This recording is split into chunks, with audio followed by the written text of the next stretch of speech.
좋아요, 구독! 네, 오늘 시장을 주도하는 업종과 이슈에 대해서 심층 분석해보는 마켓 로드맵 시간으로 넘어가 보도록 하겠습니다. 오늘은 바로자산운용의 윤종식 이사님 연결되어 있습니다. 이사님 안녕하세요. 네, 안녕하세요. 네, 중국 내부에서 이 고강도 봉쇄에 따른 주민의 불만이 커지면서 백지 시위가 열렸습니다. 이 백지 시위가 확산이 되자 결국 중국 정부에서 코로나19 방역 정책 완화 카드를 꺼냈는데요. 특히나 베이징과 광저우, 충칭 등의 대규모 이 대도시의 방역의 완화 소식 때문인지 화장품 관련주가 강세를 보이고 있는 상황입니다. 오늘 주요 화장품주 어떻게 보셨을까요? 네, 우선 이 화장품주 오늘 사실 국내 시장은 좀 하락을 하고 있죠. 차익 실현 매물이 코스피, 코스닥, 특히 코스피에서 뭐 외국인 기관 합쳐서 거의 7천억 가까이 좀 나오고 있는데요. 시장의 움직임은 분명히 좀 좋지가 않습니다. 이 하락폭이 코스피 1.4% 정도로 좀 커지고 있는 그런 모습인데요. 그럼에도 불구하고 화장품주는 뭐 결론부터 말씀드리면 흐름 좋습니다. 뭐 가장 대장주 아모레퍼시픽 지금 한 3.5에서 4% 정도 상승을 하고 있고요. 뭐 그 외에 화장품주들 뭐 코스맥스도 지금 2.5% 정도, LG 생활건강도 거의 5% 가까운 그런 뭐 상승세를 보여주고 있습니다. 이 중국이 아무리 공산국가다라고 하더라도 이 국민들의 시위까지 발생할 정도다 그러면 정부에서 굉장히 눈치를 많이 볼 수밖에 없고 정책의 수정이 나올 수밖에 없습니다. 이전과는 달라졌죠. 공산국가다 그러면 이전에는 힘으로 막 누를 수도 있었고요. 마음대로 이 정책의 방향도 마음대로 좀 결정을 할 수 있었는데 이제는 언론도 뭐 아무리 중국이 공산국가라지만 언론도 많이 발달되어 있고 그리고 국민들의 눈치를 볼 수밖에 없는 그런 상황이기 때문에 제로 코로나 정책 너무 많이 지쳤죠. 뭐 우리나라도 지쳤었지만 중국은 더 지쳤습니다.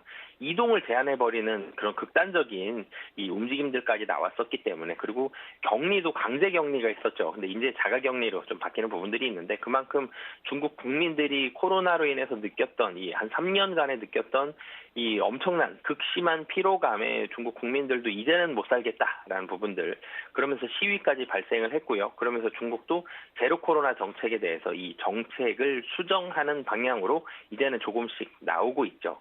이런 모습들이 화장품주의 기대감을 불어넣는 요인이다라고 보시면 되겠습니다. 우선 화장품주들은 중국 봉쇄가 아니더라도 이전에 뭐 사드라든지 이런 여러 가지 악재들이 좀 겹치면서 중국 쪽 비중이 조금씩 줄어들었습니다. 판매가 이전보다는 확실히 좀 줄어드는 그런 모습들이 있었는데요. 그러다가 코로나까지 그야말로 두들겨 맞았습니다. 이 한 번 맞아서 휘청휘청 하고 있는데 여기서 코로나 한 번 더 맞은 꼴이죠. 그러면서 다운 당했죠. 한마디로 굉장히 많이 매출액도 줄어들고 중국에서의 사업들 손실 굉장히 많이 보고 있는 그런 모습들이었는데요. 이 중국에서 이런 제로 코로나 정책에 대한 완화 이런 모습들이 기대감으로 나오면서 그리고 그동안 사실은 화장품주들 굉장히 사업 구조가 좀 슬림화가 됐죠. 이런 모습들까지 실적이 조금씩 개선이 되는 모습들이 있었습니다. 중국 시장 아직 매출액이 늘어나는 모습이 나오지 않았음에도 불구하고 이 실적이 개선되는 모습들, 사업 구조를 효율화시킨다든지 이런 부분들이 있었기 때문에 주가가 반등하기 시작했었는데 그게 한 11월 초 정도의 화장품주들의 모습이었습니다. 그런데 최근에는 이제 제로 코로나 정책 완화, 한마디로 중국 시장의 문이 조금씩 열릴 가능성이 매우 높아졌다라는 이런 기대감이 나오면서 가격도 뭐 굉장히 좀 싼데 이런 기대감 같이 겹치면서 오늘도 시장 대비해서 굉장히 좀 압도적으로 강한 뭐 시장의 뭐 주도주라고 하기에는 시가총액이 조금 부족하긴 하지만 그럼에도 불구하고 제일 눈에 잘 띄는 이 섹터죠. 화장품 섹터. 이런 기대감들이 작용하면서 시장 대비해서 훨씬 더 강한 이런 모습들이 오늘 시장에서 화장품들한테 좀 나오고 있는 그런 상황이다라고 보시면 되겠습니다. 네, 제로 코로나 정책으로 지친 중국 시민들의 반발로 인해서 중국 당국이 이 방역 완화 카드를 꺼냈는데요. 그와 관련해서 오늘자 화장품 관련주들 눈에 띄게 상승하는 모습 나타나고 있습니다. 오늘 화장품주 내에서도 이 중국 관련 매출이 높은 종목들 위주로 좀 올라가는 모습인데요. 다만 이 중국 내에서도 자국 제품에 대한 신뢰도가 높아져서 이 K-뷰티에 대한 설자리가 좀 좁아졌다라는 인식이 나오고 있습니다. 지금까지 중국 시장 하면 뭐 아모레퍼시픽, LG 생활건강 등이 주로 거론되기도 했었는데 이 향후 중국 시장에서 이 두 기업의 경쟁력은 어떻게 보십니까? 우선 중국도 화장품이 상당히 좀 많이 발전을 하고 있죠. 국내에서 중국 시장을 봤을 때 제일 먼저 앞서 나간 건 아모레퍼시픽 그리고 LG 생활건강, 그러니까 프리미엄 라인이었습니다. 그러면서 중저가 브랜드까지 중국 시장 상당히 활발히 진출하는 모습들이 있었고, 중저가 브랜드도 상당히 환영을 많이 받았었는데, 중저가 브랜드들은 이 최근 코로나의 3년 그리고 사드까지 겹치면서 이런 시기 동안 국내에서도 실적이 많이 좀 줄어들었었고요. 중국에서도 굉장히 많이 고전하는 모습들이 나오면서 중국 시장의 점유율이 점점점 줄어드는 그런 모습들이 있었습니다. 하지만 이 프리미엄 라인은 그래도 경쟁력이 좀 남아있다라고 보시면 되겠는데요. 아모레퍼시픽, 설화수죠. LG생활건강, 후라는 이 고급 브랜드를 가지고 있습니다. 이 두 브랜드가 중국 시장을 처음에 들어갈 때, 침투할 때의 가장 1등 공신이 두 프리미엄 브랜드였거든요. 이 브랜드들을 앞세워서 화장품주들, 특히 대장 두 회사인 아모레퍼시픽과 LG생활건강이 중국 시장 내에서의 점유율을 큰 폭으로 확산시키는 그런 계기로 작용을 했었는데요. 중저가 브랜드들은 많이 줄어들었지만 이 두 브랜드들에 대한 중국인들의 그런 충성도는 전보다는 당연히 좀 줄어들었겠죠. 그렇지만 여전히 충성도는 상당히 좀 높은 그런 상황이라 경쟁력은 충분히 좀 있다라고 보여지고요. 이 두 기업의 경쟁력이 조금 더 살아나기 위해서는 지금은 중국이 문을 조만간 열을 것이다라는 기대감이 있지만 진짜로 열었을 때 이 경쟁력은 조금 더 많이 부각이 될 것으로 보여집니다. 이전에 사실 아직 문을 열기는 전이죠. 그런데 이때 두 기업 모두 상당히 많은 중국 시장에서의 슬림화 작업을 진행을 했는데요. 특히 아모레퍼시픽 같은 경우는 중국 내 오프라인 매장이 굉장히 좀 많았습니다. 오프라인 매장이 많다 그러면 장점은 상당히 활발하게 이 광고 효과를 좀 줄이더라도 매장 자체가 많기 때문에 이 상당히 활발한 매출액을 올릴 수 있는 그런 장점이 있었는데요. 단점은 화장품이 안 팔리면 고정비가 그만큼 많이 나가기 때문에 이익단에서 손실을 많이 볼 수 있는 그런 사업 구조가 되겠죠. 굉장히 규모의 경제를 이루려고 생각을 하고 오프라인 매장을 상당히 적극적으로 빠른 속도로 깔았었는데 코로나라는 이런 악재를 만나면서 오프라인 매장들 상당히 어려워졌습니다. 그러면서 오프라인 매장 우선 축소를 계속적으로 하고 있고요.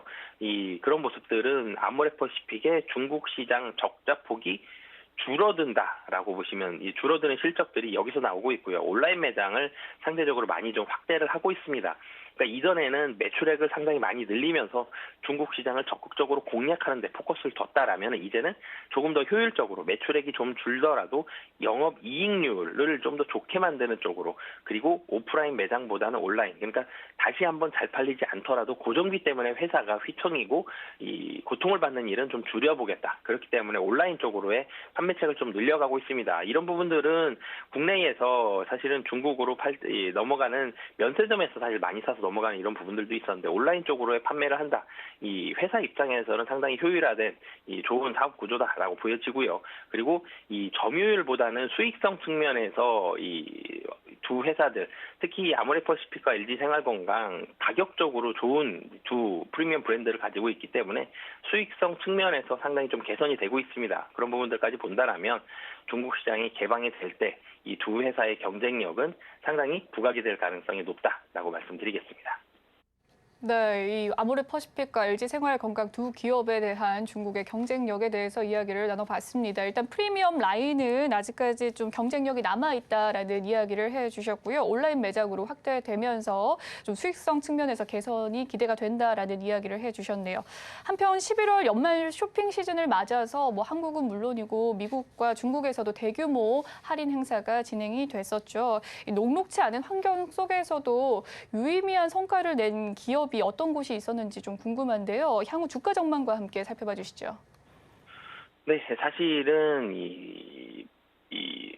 소형주 중에서 사실 소형주라고 하기엔 시가총이 좀 근데 클리오가 미국 아마존에서 진행된 이 블랙 프라이데이 기간 동안 역대 최대 매출을 달성을 했습니다.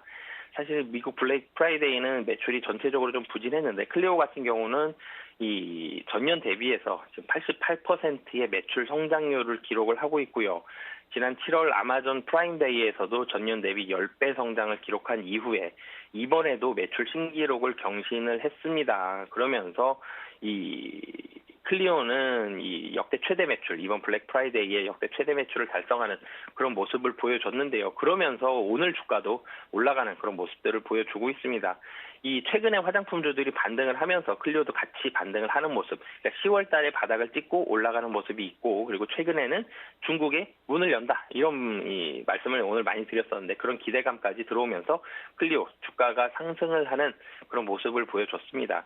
미국의 부진이, 미국 블랙 프라이데이 때 소비의 부진이 있었기 때문에 클리오의 이번 역대급의 매출은 좀 더 빛을 발한다라고 보시면 되겠고요.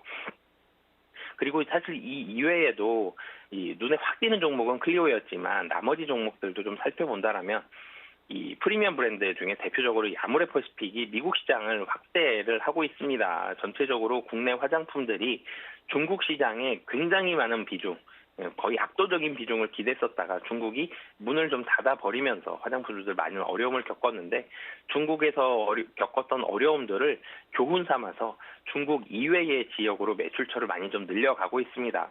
미국 시장 대표적이고요. 미국 시장 이외에도 유럽이라든지 동남아 시장이라든지 이런 다른 나라들로의 매출액이 점진적으로 확대가 되고 있기 때문에 이 클리오도 마찬가지고요. 다른 화장품 기업들도 국내에서 코로나가 어느 정도 좀 사그러들면서 국내 화장품에 대한 실적이 올라간다, 이런 기대감보다는 해외 쪽으로 조금 더 포커스를 맞춰주셨으면 좋겠고요. 특히 시가총액이 큰 기업일수록 해외 쪽 매출 비중이 압도적으로 큽니다. 그렇기 때문에 뭐 이번 블랙 프라이데이 때 나타난 매출 외에도 해외 쪽에서의 얼마나 매출이 올라가는지를 이 회사들의, 기업들의 실적에 절대적인 영향이기 때문에 이 점유율이라든지 매출의 확대, 해외 매출의 확대 여부도 다 함께 잘 살펴보시면 좋을 것 같습니다. 네, 경기 침체 우려 속에서 올 한 해 화장품주에 대한 성적표 좀 다소 초라한 모습인데, 내년에는 좀 반등세 이어갈 수 있을지, 이 반등 시그널의 주요 요인과 더불어서 탑픽 종목이 있다면 그에 따른 투자 전략까지 살펴봐 주시죠.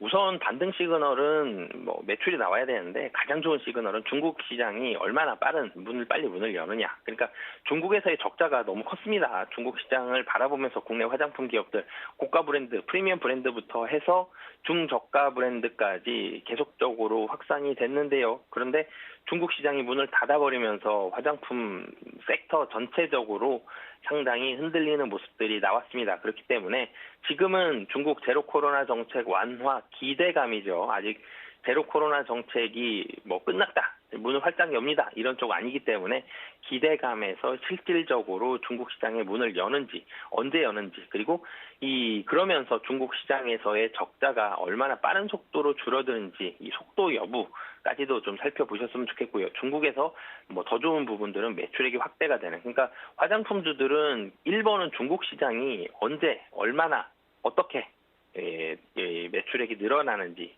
확대가 되는지, 이런 부분을 1번으로 보셔야 될 것 같고요. 그리고 좀 전에도 미국 시장 말씀을 드렸었는데, 중국 시장이 1번이지만 그 외의 시장들도 국내 시장보다 해외 시장의 포커스, 그리고 이 점유율이 훨씬 올라가고 있는 그런 상황입니다. 그렇기 때문에 해외 매출 중심으로 매출 실적에 대한 개선이 어느 정도, 얼마나 빨리 이루어지는지 여부까지 두 번째로 확인을 해보시면 좋을 것 같고요. 탑픽 종목도 같이 말씀을 드리면 뭐 1등주죠. 사실은 화장품주 중에 가장 대장주의 모습을 보여주고 있는 아모레퍼시픽 말씀을 드리고 싶은데요.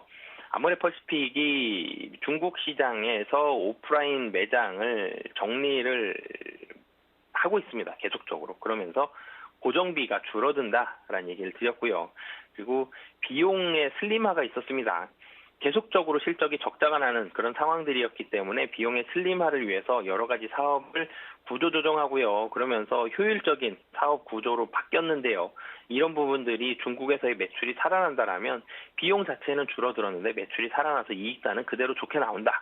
이런 부분들은 이익률의 극대화까지도 노려볼 수 있기 때문에 중국 시장 개방에 있어서는 1번은 역시 아모레퍼시픽이다라고 보시면 되겠고요. 그리고 23년도는 중국 산업 수요가 정상화가 될 것으로 상당히 기대를 하고 있죠. 지금 제로 코로나 정책 완화가 이루어진다라면 산업 수요, 그리고 중국에서의 여러 가지 수요가 정상화가 된다.